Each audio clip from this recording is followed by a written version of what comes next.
السلام علیکم ورحمۃ اللہ وبرکاتہ۔ اللہ کی ذات سے امید ہے کہ آپ حضرات خیر و عافیت سے ہوں گے انشاءاللہ تعالی۔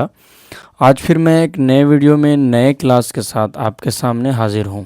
بہت دنوں کے بعد حاضری ہوئی ہے، چونکہ میں مصروف تھا اور وقت بھی کافی لگتا ہے، تو اسی وجہ سے ویڈیوز آپ تک نہیں پہنچ رہے تھے، لیکن پھر میں حاضر ہوں اللہ کے فضل و کرم سے۔ آپ دعا فرمائیں کہ اسی طرح ویڈیوز آپ تک پہنچتے رہے، 2 دن میں، 3 دن میں، 4 دن میں، اور باقی بات اپنی رائے جو ہے، اپنا انٹرسٹ کامنٹ سیکشن میں ضرور دیا کریں۔ آج ویڈیو میں بات کرنے والے ہیں، آج کے سبق میں بات کرنے والے ہیں صنعت سے متعلق۔ میں نے آپ کو بتایا ہے کہ صنعت کہتے ہیں کاریگری کو، صنعت کہتے ہیں کاریگری کو، اور یہ جو ہے نا صنعتیں، یہ جو صنعت شعر میں استعمال ہوتا ہے،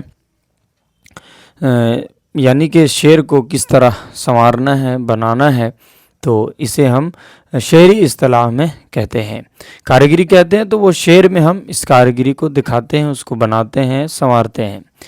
صنعت میں کاریگری لفظی اور معنوی بھی ہوتا ہے۔ جب لفظوں کو دھیان میں رکھ کر ہم صنعت کا استعمال کرتے ہیں تو اسے صنعت لفظی کہتے ہیں۔ جب معنی کو دھیان میں رکھ کر، ذہن میں رکھ کر ہم صنعت کا استعمال کرتے ہیں تو اسے ہم صنعت معنوی کہتے ہیں۔ آج بات کرنے والے ہیں صنعت معنوی سے متعلق۔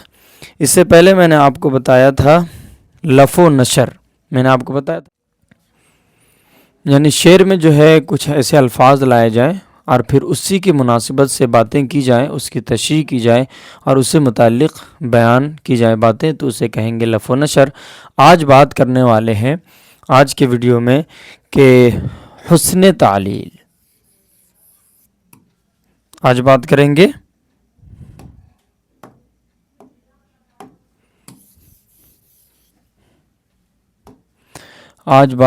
گے حسن تعلیل۔ پہلے آپ جانتے ہیں کہ میں آپ کو پہلے میننگ بتاتا ہوں، اس کا معنی، لفظی معنی بتاتا ہوں، اصطلاحی معنی بھی بتاتا ہوں۔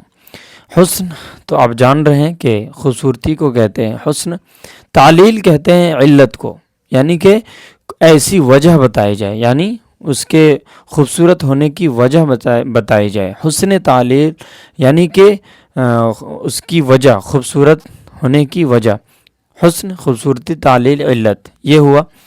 اب بات کرتے ہیں شعری اصطلاح میں حسن تعلیل کو ہم کہاں یوز کرتے ہیں، ٹھیک ہے؟ اب شعری مثال سے سمجھتے ہیں، چونکہ جب مثال آتی ہے تو بات سمجھ میں جلدی آتی ہے۔ پہلے اس کو سمجھ لیتے ہیں حسن تعلیل میں ہوتا کیا ہے۔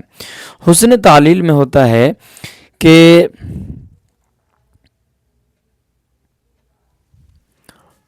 یہ وجہ ہے نا، یہ علت، تعلیل علت سے بنا ہے وجہ، ٹھیک ہے، وجہ۔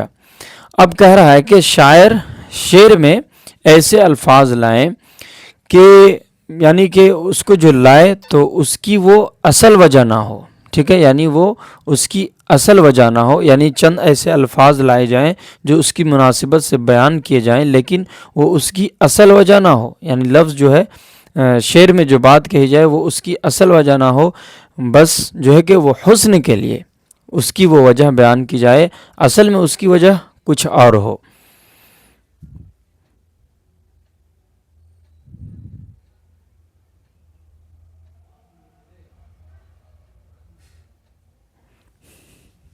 یعنی شعر میں جو بات کہی جائے، جو چیز بتائی جائے، اس کی جو وجہ بتائی جائے وہ اس کی اصل وجہ نہ ہو، بلکہ وہ شاعرانہ انداز میں اور صنعت کو دیکھتے ہوئے اس کی وجہ بتائی جائے، اس کی حقیقت میں اس کی وجہ نہ ہو، بلکہ وہ حسن پیدا کرنے کے لیے وہ وجہ بتائی جائے۔ تو چلیے ایگزامپل دیکھتے ہیں، مثال دیکھتے ہیں۔ کہہ رہا ہے کہ کون سی ہے وہ مصیبت جو مجھ پر ٹوٹی نہیں۔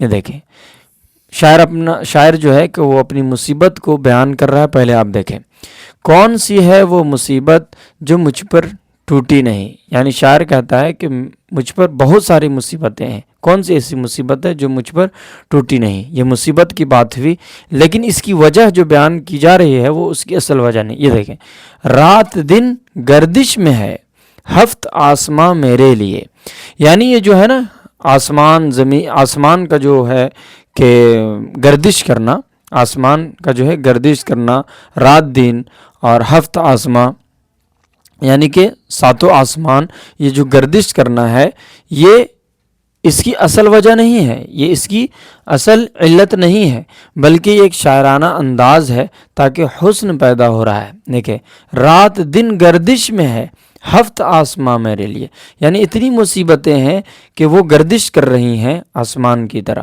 یعنی اس کی اصل وجہ نہیں ہے، لیکن شاعر علت پیدا کرنے کے لیے، وجہ بتانے کے لیے، حسن خوبصورتی پیدا کرنے کے لیے شاعری یہ چیزوں کو بیان کرتا ہے۔ مجھے امید ہے کہ بات سمجھ میں آ گئی ہوگی آپ کو۔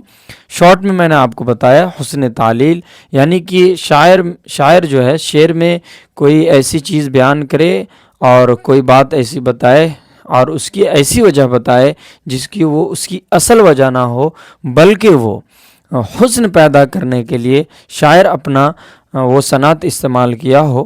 یہ دیکھ لیں، جیسے کہ یہ مصیبت جو ٹوٹی ہے اس کے بارے میں یہ آسمان کے سے جو ہے کہ آسمان کی باتوں کو بتائی گئی ہیں، تو یہ اس کی اصل وجہ نہیں ہے، بلکہ حسن علت پیدا کرنے کے لیے جو ہے کہ اس کو بیان کیا گیا ہے۔ مجھے امید ہے کہ آپ کو یہ سبق سمجھ میں آ گیا ہوگا انشاءاللہ تعالی۔ الحمدللہ، جزاک اللہ۔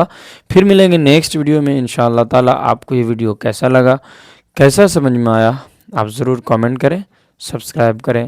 جزاک اللہ خیر الجزا۔